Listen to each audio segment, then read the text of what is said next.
Hello students, welcome to my channel math and science wisdom. आज हम करने वाले हैं 9th क्लास के चैप्टर फर्स्ट के जो बाकी के क्वेश्चन रहते हैं हमारे एक्सरसाइज वाले क्वेश्चन, मैटर इन और सराउंडिंग्स वाले चैप्टर के, वो वाले हम करेंगे। इससे पहले भी इस चैप्टर पे मैंने 4 वीडियोस डाली हुई हैं। एक वीडियो में मैंने पूरा चैप्टर का माइंड मैप कराया हुआ है और 3 वीडियो मैंने उसके जो इन टेक्स्ट क्वेश्चन होते हैं उनके सॉल्यूशंस कराए हुए हैं। तो इससे पहले आप मेरी प्लेलिस्ट में जाके आपको अगर वो देखने तो वो देख सकते हैं। और वीडियो अच्छी लगे तो चैनल को सब्सक्राइब करें, वीडियो को लाइक करें, शेयर करें अपने फ्रेंड्स के साथ ताकि उनकी भी हेल्प हो जाए। तो हम करते हैं अभी आगे के जो एक्सरसाइज के क्वेश्चन रहते हैं वो। ठीक, तो ये देखिए फर्स्ट क्वेश्चन है। इसमें हमने करना है कि केल्विन में इसने टेम्परेचर दिया है, इसको सेल्सियस में कन्वर्ट करना है। ठीक है, ये हमने जो इन टेक्स्ट क्वेश्चन थे उनमें भी किया था सॉल्यूशन। केल्विन से जब हमें सेल्सियस में कन्वर्ट करना होता है तो सिंपली हमें उसमें से 273 माइनस करना होता है, और जब सेल्सियस को केल्विन में कन्वर्ट करते हैं तो 273 प्लस कर देते हैं। तो 293 केल्विन, इसको अगर हम सेल्सियस में कन्वर्ट करेंगे तो इसमें से 273 माइनस कर देंगे तो 20 डिग्री सेल्सियस हमारा आ जाएगा। ऐसे ही 470 केल्विन है, इसको भी हम डिग्री सेल्सियस में कन्वर्ट करेंगे तो माइनस कर देंगे इसमें से 273, तो हमारे पास 197 डिग्री सेल्सियस बचेगा। ठीक है, ये दोनों टेम्परेचर को मेज़र करने के लिए यूनिट्स होती हैं। स्केल मतलब केल्विन स्केल होता है, एक सेल्सियस स्केल होता है। ठीक है, अब next question, convert the following temperatures to Kelvin scale. वही जो अभी बताया मैंने, जब सेल्सियस से केल्विन में कन्वर्ट करेंगे तो 273 प्लस कर देंगे, लेकिन केल्विन से जब सेल्सियस में कन्वर्ट करेंगे तो 273 माइनस कर देंगे। तो यहाँ हमें केल्विन में कन्वर्ट करना है तो हम इसमें ऐड कर देंगे 273। 25 डिग्री सेल्सियस है, इसमें 273 अगर ऐड कर देंगे तो 298 केल्विन बन जाएगा। ऐसे 373 डिग्री सेल्सियस है, इसमें भी 273 ऐड कर देंगे तो 646 केल्विन बन जाएगा। फिर third question, give reason for the following observation. Naphthalene balls disappear with time without leaving any solid. कह रहे कि नैप्थलीन बॉल्स है वो एकदम से मतलब गायब हो जाती हैं, कोई भी सॉलिड पीछे अपना नहीं छोड़ती हैं। ठीक है, ऐसा इसलिए होता है क्योंकि वो डायरेक्ट कन्वर्ट हो जाती है हमारी गैस फॉर्म में। सब्लिमेशन इसको हम कहते हैं। नैप्थलीन बॉल एक ऐसा सब्सटेंस होता है जो डायरेक्ट सॉलिड से गैस में कन्वर्ट हो जाता है ऑन हीटिंग।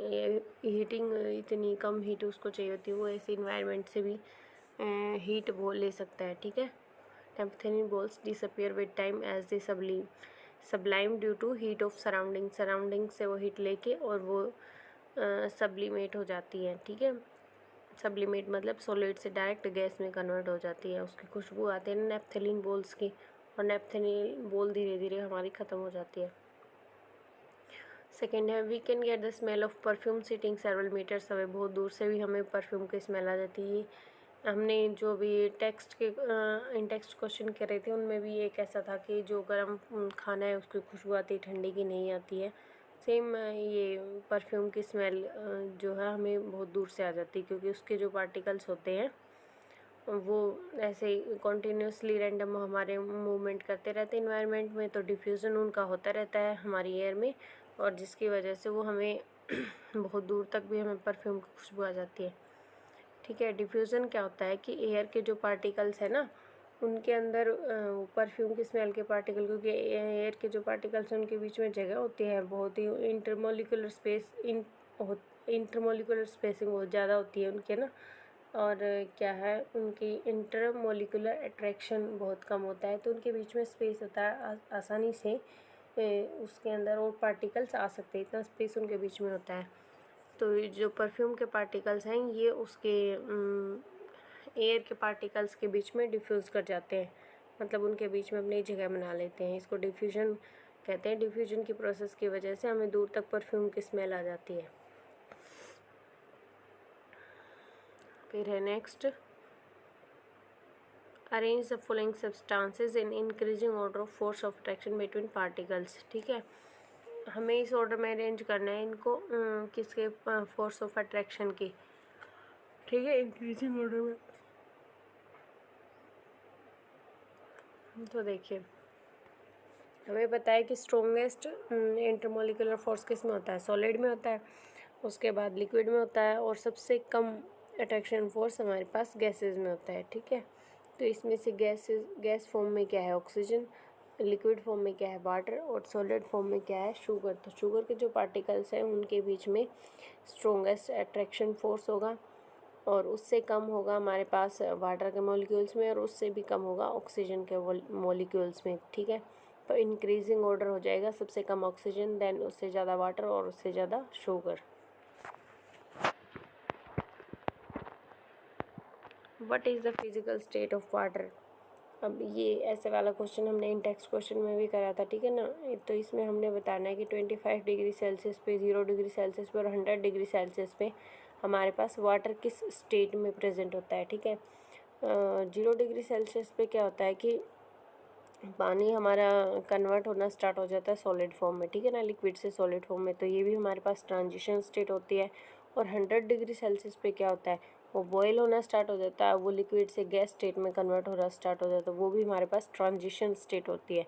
ट्रांजिशन स्टेट क्या होती है, मैंने बताया था कि जब वन फॉर्म ऑफ स्टेट से दूसरी फॉर्म ऑफ स्टेट में कन्वर्ट हो रहा होता है कोई सब्सटेंस, तो वो को ट्रांजिशन स्टेट कहते हैं, जिसके 100 डिग्री सेल्सियस पे वो बॉयल होना शुरू हो जाता है, वेपर्स में कन्वर्ट होने लग जाता है। वेपर्स क्या होते हैं, गैस फॉर्म होती है, और वैसे वाटर लिक्विड फॉर्म में होता है, तो ट्रांजिशन स्टेट हो गई। ऐसे ही 0 डिग्री सेल्सियस पे हमारे पास जो वाटर है वो आइस में कन्वर्ट होना स्टार्ट हो जाता है। आइस हमारे पास सॉलिड फॉर्म होती है, और वैसे वाटर लिक्विड में होता है, तो वहाँ पे भी वो हमारे पास ट्रांजिशन स्टेट हो जाती है। और 25 डिग्री सेल्सियस तो नॉर्मल टेम्परेचर है, उस पर वो लिक्विड स्टेट में प्रेजेंट रहेगा। ठीक है, और 0 डिग्री सेल्सियस पे हम कहेंगे वो या तो सॉलिड में या लिक्विड स्टेट में, मतलब कन्वर्ट हो रहा होता है उस टाइम पे, ट्रांजिशन स्टेट होती है।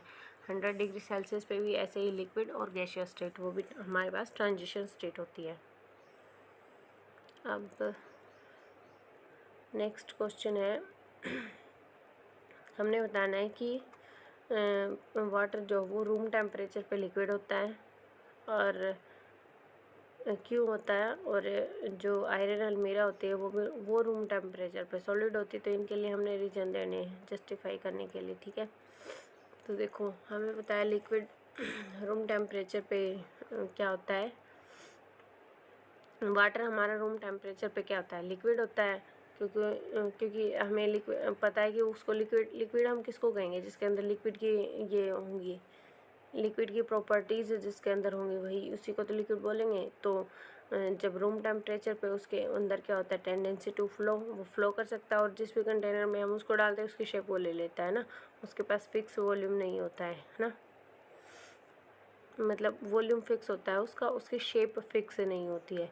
तो ये प्रॉपर्टीज़ हमारे पास लिक्विड की होती है, इसलिए वाटर को रूम टेम्परेचर पे लिक्विड स्टेट में बोला जाता है। ठीक है, और आयरन अलमीरा होती है वो उसकी क्या होती है, उसकी शेप फिक्स है, वॉल्यूम भी डेफिनेट है, हार्ड है, रिजिड है, और डेंसिटी भी उसकी आई है। अब है हमारे पास नेक्स्ट क्वेश्चन नंबर 7। ये कह रहा है कि 273 केल्विन पे जो आइस होती है वो मोर इफेक्टिव होती है in cooling than water at same temperature. मतलब अगर सेम टेम्परेचर पे हम आइस को और वाटर को लेंगे 273 केल्विन, या फिर इसको 0 डिग्री सेल्सियस भी बोल सकते हैं, उस पर कह रहा है कि आइस ज़्यादा कूलिंग इफेक्ट देती है देन वाटर से। तो ऐसा क्यों होता है, इसके लिए हमें रीज़न देना है। इसके पीछे जो कारण होता है वो मेन हमारे पास लेटेंट हीट का होता है। लेटेंट हीट क्या होती है, छुपी हुई एनर्जी होती है। ठीक है, जब 273 केल्विन पे जब हम आइस को लेकर आइस होती है और उसको हम इन्वायरमेंट में लेकर आते हैं, या फिर इन्वायरमेंट में लेकर आते हैं, और वहीं पे हमारे पास वाटर होता है, तो जो आइस होती है ना उसका ज़्यादा कूलिंग इफेक्ट इसलिए होता है क्योंकि वो टेम्परेचर उसका कांस्टेंट रहेगा, और वो हमारे पास लिक्विड स्टेट में आने की कोशिश करेगी बाहर इन्वायरमेंट में, जब हम उसको लेकर आते हैं या फिर अपने हाथ पे रखेंगे या जहाँ भी, तो वो उसका टेम्परेचर कांस्टेंट रहेगा 273 केल्विन, जब तक वो लिक्विड स्टेट में कन्वर्ट नहीं हो जाती है।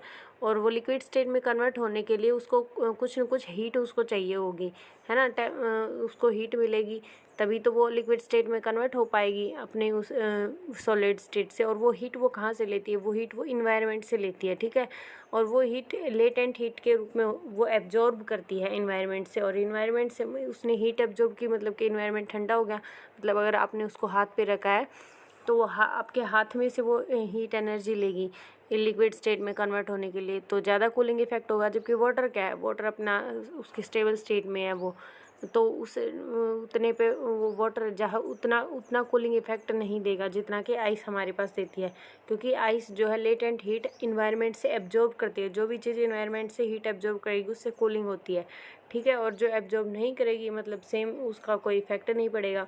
तो जो आइस होती है वो ज़्यादा कूलिंग इफेक्ट देती है, क्योंकि वो ज़्यादा लेटेंट हीट हमारे पास एब्जॉर्ब कर रही होती है, ठीक है। और वाटर के पास ही लेटेंट हीट ऑलरेडी होती है, तो उसका इतना इफेक्ट नहीं आता है कूलिंग इफेक्ट जितना कि आइस का आता है। अब नेक्स्ट देखिए नेक्स्ट भी सेम कॉन्सेप्ट पे है, लेटेंट हीट के कॉन्सेप्ट पे, ठीक है। ये कहता है कि जो बॉइलिंग वाटर और स्टीम होता है उसमें से जो बॉइलिंग जो स्टीम होती है वो ज़्यादा हमारे पास जलन में होती है उससे, जबकि जो बॉइलिंग वाटर होता है उससे उतनी जलन नहीं होती है, ठीक है ना। स्टीम के से ज़्यादा क्यों होती है जलन, क्योंकि वो गैसीय स्टेट में वो कन्वर्ट हो गया होता है, और सेम ही टेम्परेचर पे हमारे पास बॉइलिंग वाटर और स्टीम है, ठीक है। स्टीम हमारे पास लेटेंट हीट लेके वो दूसरी स्टेट कन्वर्ट हो गई होती है लिक्विड से गैस स्टेट में, ठीक है। तो उसके पास कुछ ना कुछ ज़्यादा एनर्जी हो गई ना, इसलिए वो ज़्यादा एनर्जी है, ज़्यादा उसके पास हुआ है, तो इसलिए वो ज़्यादा उससे जलन होती है, और जो बॉइलिंग वाटर है उससे नहीं होती है, ठीक है ना। जो हमारे पास the reason is that it releases the extra amount of heat which is already taken during the vaporization। जब वो हमारे पास वेपर में कन्वर्ट हो रही होती है स्टीम बॉइलिंग वाटर से, तो वो जो एक्स्ट्रा लेटेंट हीट जो उसने ली होती है अपनी स्टेट को चेंज करने के लिए, तो वही जो है वो बर्निंग में उसका इफ़ेक्ट आ जाता है, इसलिए वो ज़्यादा उससे सर बर्निंग होती है हमारे पास, और जो बॉइलिंग वाटर होता है उससे नहीं होती है। मतलब सीधा सीधा ये है कि जो लेटेंट हीट होती है वो एक्स्ट्रा स्टीम के पास होती है, बॉइलिंग वाटर के पास नहीं होती है जब तक वो दूसरी स्टेट में कन्वर्ट नहीं हो जाता। जैसे कि वही बात है, मान लो आइस में कन्वर्ट हुआ है तो उसने लेटेंट हीट मतलब उसकी कम है, ठीक है, और वाटर की ज़्यादा है। ऐसे जब वाटर को और उसको देखेंगे हम क्या नाम है स्टीम को, तो स्टीम के पास ज़्यादा है लेटेंट हीट और उसके पास नहीं है, वाटर के पास है ना। तो ऐसे समझ में आ गया ना, जो आइस की फॉर्म में होता है उसके पास कम एनर्जी होती है तो वो कूलिंग इफेक्ट देगा, जो स्टीम है उसके पास ज़्यादा लेटेंट हीट होती है तो वो ज़्यादा बर्निंग इफेक्ट देगा, है ना। अभी देखिए लास्ट क्वेश्चन है इसका चैप्टर का। इसमें हमने बताना है कि जैसे इंक्रीजिंग हीट और डिक्रीजिंग प्रेशर यहाँ दिया हुआ है, और इससे अपोजिट डायरेक्शन में हमारे पास डिक्रीजिंग हीट और इंक्रीजिंग प्रेशर दिया है, और ये स्टेट दी हुई है सॉलिड स्टेट लिक्विड गैस। तो इनमें जो कन्वर्जेंस होते हैं इनका नाम हमें बताना है प्रोसेसेस का, ठीक है। तो पहले देखेंगे जैसे यहाँ सॉलिड से लिक्विड में कन्वर्ट होता है तो इंक्रीजिंग हीट डिक्रीजिंग प्रेशर, यहाँ पे हम जब सॉलिड को लिक्विड में कन्वर्ट होता है तो इसको क्या बोलेंगे, मेल्टिंग और फ्यूजन, जहाँ पे सॉलिड हमारा लिक्विड में कन्वर्ट हो जाता है, ठीक है। जब लिक्विड हमारा गैस में कन्वर्ट हो जाता है तो इसको क्या बोलेंगे, इवेपोरेशन या फिर वेपराइजेशन, जब लिक्विड हमारा गैस स्टेट में कन्वर्ट हो जाता है। ये बी की जगह पे हमारा आ जाएगा इवेपोरेशन या फिर वेपराइजेशन, ऐसे ही ए की जगह पे आ जाएगा हमारा मेल्टिंग या फिर फ्यूजन, ठीक है। अब सी देखिए, गैस से लिक्विड में कन्वर्ट हो रहा है तो क्या हो गया, कंडेंसेशन या फिर लिक्विफिकेशन। जैसे कि हम करते हैं ना, पानी जब बॉईल हो रहा हो तो उसके ऊपर जब प्लेट वगैरह रख देते हैं तो वो पानी के कंडेंसेट ऊपर प्लेट पे जमा हो जाते हैं, गैस स्टेट से वो हमारा इसमें लिक्विड स्टेट में कन्वर्ट हो जाता है ना, तो कंडेंसेशन होता है। तो सी की जगह पे हमारा आ जाएगा कंडेंसेशन। फिर है अगला एरो, लिक्विड से सॉलिड की तरफ, मतलब लिक्विड सॉलिड में कन्वर्ट हो रहा है तो इसको हम क्या बोलेंगे, फ्रीजिंग या फिर सॉलिडिफिकेशन, जहाँ पे लिक्विड हमारे पास सॉलिड में कन्वर्ट हो जाता है। और अब ई है हमारे पास, सॉलिड डायरेक्ट गैस में कन्वर्ट हो रहा है, तो सॉलिड डायरेक्ट गैस में कन्वर्ट हो गया तो इसको सब्लिमेशन कहेंगे, जहाँ पे सॉलिड डायरेक्टली गैस में कन्वर्ट हो जाता है, बीच में जो लिक्विड स्टेट है वो नहीं आती है। ऐसे ही जो एफ है उसमें हमारे पास गैस से सीधा सॉलिड में कन्वर्ट होता है तो इसको भी हम सब्लिमेशन कहते हैं, जहाँ पर गैस सीधा हमारे पास लिक्विड स्टेट में आए बगैर सॉलिड में ही कन्वर्ट हो जाता है, ठीक है। ये हमारा चैप्टर के जो क्वेश्चन आंसर दिए हैं वो हमारे कंप्लीट हो जाते हैं, ठीक है। अगर वीडियो पसंद आए तो लाइक करना, शेयर करना और चैनल को सब्सक्राइब करना। Thank you.